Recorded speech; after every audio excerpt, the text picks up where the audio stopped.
नमस्कार मैत्रिणींनो, शुभ सकाळ सगळ्यांना। तर सकाळी सकाळी आता 7 वाजून गेले तर मिस्टर गेले, त्यांना थोडासा नाश्ता वगैरे करून दिलाय, गोळ्या पण दिल्या। त्याच्यानंतर माझं घरातलं काम चाललं होतं आवरायचं। वैभव पण चाललाय आंघोळ करून, तो पण चाललाय आज कामाला। तर आता इथं माझं सकाळचं आवरलेलं आहे, थोडंसं सगळं घर वगैरे स्वच्छ करून घेतलं झाडून। कारण काय होतं, सगळं फॅनच्या हवेने त्याने इकडं तिकडं केर कचरा जातो, तर सकाळी उठलं का पहिला झाडू मारायला लागतो। तर त्याच्यानंतर मग चहा पाणी करून घेतलं आणि स्वयंपाकाला लागले। तर आज स्वयंपाकामध्ये मी बनवणार आहे भेंडीची भाजी आणि थोडेसे शिल्लक भाकरी चपाती राहिलेली, त्याचा चुरा करणार आहे। तर तुम्हाला थोडासा आवाज येत असेल, कारण इथं जवळच रोड चालू आहे। तर रोडने खूप असे वाहनं चालू असतात, त्याच्यामुळं जास्त आवाज येतो आहे, तर थोडासा इग्नोर करा। तर आता इथं मी लसूण मिरची टाकून घेतली, जिरे फोडणीला दिले आणि मस्त भेंडीची भाजी करणार आहे। तर आमच्या घरामध्ये सगळ्यांना भेंडी आवडते, त्याच्यामुळं मग 2-3 दिवसाआड केली तरी खातात किंवा रोज दिली तरी खातील। आणि गरम गरम भेंडी आणि चपाती तर खूपच छान लागते। तर हे सगळ्यात आमच्या घरामध्ये आवडीचं आहे सगळ्यांचंच। त्यांना पातळ भाजी नसली तरी चालेल, मग फक्त भेंडी चपाती असं असेल तरी त्यांचे होऊन जातं। तर चला मग मस्त भेंडीची भाजी चांगली परतून घेते आणि चिकट नाही हो म्हणून काय करायचं, गॅस थोडासा कमी करायचा आणि चांगली पसरून ठेवायची कढईमध्ये। अजिबात चिकट होत नाही। थोडंसं मीठ वगैरे टाकून घेते, हळद टाकते, शेंगदाण्याचा कूट टाकायचा आणि चांगली परतून घ्यायची। एखादी वाफ द्यायची वाटली तर, म्हणजे जो आतला कच्चापणा राहतो तो पूर्ण चांगला शिजून जातो। तर इथं मग मी तेच करत आहे, मस्त आता परतून घेते। तोपर्यंत इकडं भाकरीचा चुरासुद्धा मला बारीक करायचा आहे। भाकरी आणि चपात्या 2 दिवसाच्या शिल्लक राहिलं होतं, थोडं थोडं राहतं। आता 4-5 माणसं असल्यामुळं काय होतं, कधी कोण कमी कधी जास्त खातं असं होतं, कधी कधी पुरत नाही। तर आज मस्त राहिलेले चुरा करून घेते, हिरवी मिरची लसूण टाकून बारीक करून घेणार आहे। तोपर्यंत इकडं भेंडी चांगली मी पांगून परतून घेते आणि शिजून घेते वाफेवर। तर आता चपात्या करून घेतल्या, तर गॅसची थोडीशी बचत करायची म्हणून कांदा गरम तव्यावर परतून भाकरीच्या चुऱ्यामध्ये टाकून घेते। कारण कढई गरम करा, परत तेल टाका, त्याच्यापेक्षा तवा चांगला तापलेला होता, कांदा पटकन परतला आणि गॅसचीसुद्धा बचत झाली।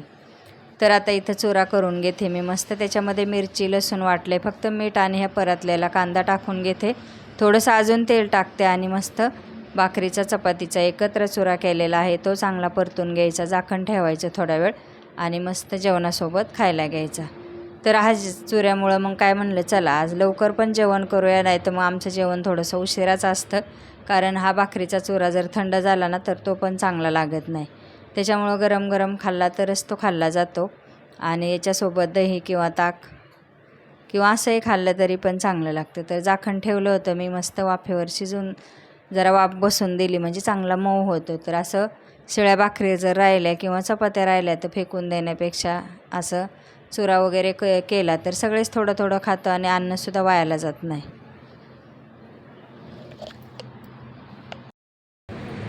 नमस्कार मैत्रिणींनो, शुभ संध्याकाळ सगळ्यांना। तर संध्याकाळचे 7 वाजलेत आता आणि सकाळीचं रुटीन तुम्ही पाहिलेच आहे। आणि आता संध्याकाळचे 7 वाजून गेलेत। आतासुद्धा संध्याकाळच्या स्वयंपाकामध्ये मी काय बनवणार आहे, तर आज मस्त सोयाबीन मसाले भात, म्हणजे पुलाव भात म्हणलं तरी चालेल, तर तो बनवते। ती रेसिपी तुमच्यासोबत शेअर करते, कारण खूप दिवस झालं बनवला नव्हता। तर म्हणलं आज सकाळचे थोड्याशा चपात्या आणि भाजी पण शिल्लक आहे, तर तेच बनवूया। कारण संध्याकाळी काय एकच टाईम जेवण असतं, त्याच्यामुळं मग काय थोडं शॉर्टकटमध्ये थोडंसं केलं तरी चालतं। तर चला, आणि आज म्हणताल चष्मा, तर चष्म्याचं काही नवल नाही आहे, कारण चष्मा 2 वर्ष झालं नंबर लागून झालेला डोळ्याला चेक करून डॉक्टरकडनं, पण मी काय चष्मा लावला नव्हता। जेव्हापासून चष्मा घरात आणला तेव्हापासून एकदा लावला असेल, त्याच्यानंतर मला थोडंसं दिसायला पण विचित्र वाटायला लागलं। त्याच्यामुळे मग मी काय केलं, चष्मा लावला की मला थोडं वेगळंच दिसायचं। मी 2 वर्षाची बॉक्समध्ये ठेवला होता, तो आज बाहेर काढला आहे।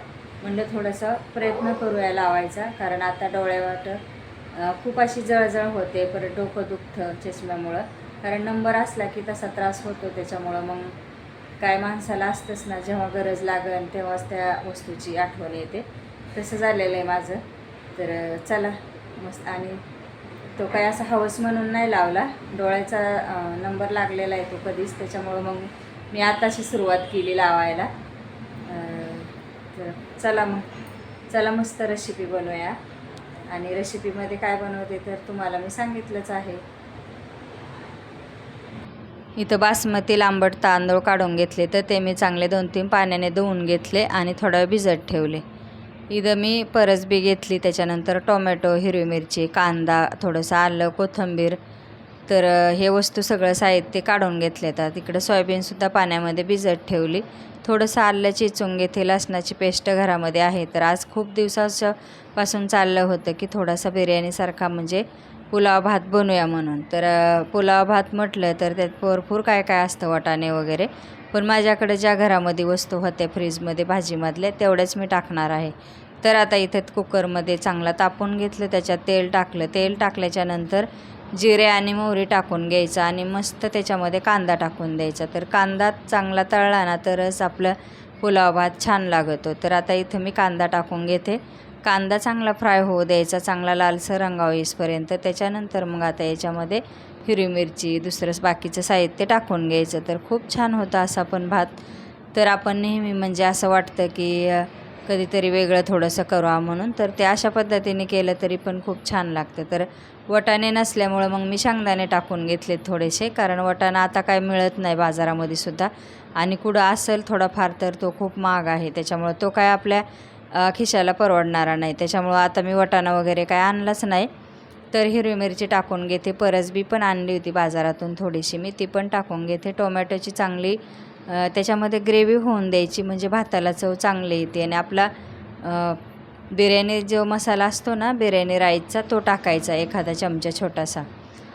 तर छोट्या चमचा एकदम असेल तर 1 चमचा टाकला तरी भरपूर होतं. कढीपत्ता आणि मस्त तांदूळ धुवून थोडं भिजवून ठेवायचं. चांगलं सगळे मसाले परतून घ्यायचे आणि पाणी कमी टाकायचं, म्हणजे आपला पुलाव भात छान होतो. तर आता इथं टोमॅटो टाकून घेतले, त्याच्यानंतर थोडीशी कोथिंबीर, सोयाबीन थोडी पाण्यामध्ये ठेवली. तर सोयाबीनचा भात पोरांना आवडतो, त्याच्यामुळं मग मी काय करते, थोडीशी सोयाबीन भिजवून टाकून घेते त्याच्यामध्ये. तर आता हे होतं आमचं संध्याकाळचं जेवण, कारण थोडंसं शिल्लक असल्यामुळं मग आज फक्त पुलाव भातावरच संध्याकाळचा स्वयंपाक आमचा चालू होता. तर म्हणलं चला रोज रोज तरी काय भाजी भाकरी खाण्यापेक्षा आज फक्त पुलाव भात आणि सकाळची चपात्या वगैरे शिल्लक आहेत त्याच्यावरच आपलं होऊन जाईल. तर आता हा बिर्याणी मसाला मी पॅकेटमधला बरणीमध्ये ओतून ठेवला आहे, कारण पॅकेट असे ठेवले ना तर त्याला पण कॉकरेज वगैरे होतात. त्याच्यामुळं कुठलेही मसाले वगैरे बॉक्समध्ये असले ना तर मी काय करते, बरणीमध्ये काढून ठेवते, म्हणजे आपल्याला टाकायला पण बरं पडतं आणि व्यवस्थित पण राहतात. ते फ्रीजमध्ये मसाले ठेवायचे नाही, नाही तर त्याचा वास आहे ना निघून जातो. तर तांदूळ पण चांगले भिजले. तर आता हे सगळं टाकून घ्यायचं आणि मस्त 1 ते 2 शिट्ट्यामध्येच आपला पूर्ण पुलाव राईस शिजतो. बिलकुल त्याला जास्त शिजायला पण वेळ लागत नाही. आणि हे कुकर आहे ना, तो कुकर एवढा भारी आहे, त्याच्यामुळे याच्यामध्ये तर प्लॅस्टिकचा कुकर आहे. तर खूप पटकन कुठलंही डाळ असो किंवा काही तांदूळ असो, कुठलंही वस्तू काही पटकन शिजतं. किंवा कडधान्यामध्ये चणे, काबुली चणे, तर पैसे जातात पण टेन्शन राहत नाही. तो ह्या कुकरला मला 2-3 हजार लागलेले आहेत. पण म्हणजे कुठलंही काही शिजायचं असेल ना तर एका 2 ते 3 मिनटामध्ये पूर्ण शिजून जातं, 2-4 शिट्ट्यातच. तर आता हातात कॅमेरा पकडल्यामुळं मला झाकण लावता येईना. तर आता मी झाकण लावून घेते आणि 2 शिट्ट्या करून संध्याकाळचं जेवण करायचं बाकी आहे आमचं. तर आता हेच तुम्हाला रुटीन येणार सकाळपासून ते संध्याकाळपर्यंतचं, कारण जे घरामध्ये मी बनवते, मी करते तेच तुमच्यासोबत शेअर करते. तर चला मग चॅनलला सबस्क्राईब करून घ्या, लाईक करा आणि या तुम्हीसुद्धा पुलाव राईस खायला संध्याकाळी. तर चला मग टी व्ही बघत बघत आमचं आता जेवण होणार आहे. तर कारण दिवसभर पण काय कोण टी व्ही वगैरे लावत नाही, कामं असतात सगळ्यांच्या मागं. फक्त संध्याकाळी जेवताना जेवण एकदा झालं की सगळेच लवकर झोपण्याच्या तयारीत असतात. परत सकाळी त्यांना लवकर उठायला लागतं. तर चला मग राहा व्हिडिओमध्ये आणि चॅनलला सबस्क्राईब करून घ्या केलं नसेल तर. तर आता आम्ही करतो जेवण. जेवणामध्ये सकाळची भेंडी, चपाती आणि हा पुलाव राईस गरम गरम बनवलेला आहे संध्याकाळी. तुम्हालासुद्धा असं वाटत असेल कधी कधी कंटाळा येतो रोजच स्वयंपाकाचा, पण असतो मला तर करायलाच लागतो, पण असल्यावर मी काय करत नाही. तर आता इथं मला आहे ना, मी भेंडी पण ठेवलेली आहे. फक्त 1 चपाती आणि तेल चटणी घेतलं आहे, कारण कारळाची चटणी खूप दिवस झालं मला आवडती, त्याच्यामुळं मग खायची इच्छा होती. तर म्हणलं चला मस्त कारळाची चटणी तेल टाकून घेतलं आणि एक चपाती, त्याच्यानंतर राईस असेल ना तर मग मला पण काय भाजी बिजीची काय गरज लागत नाही.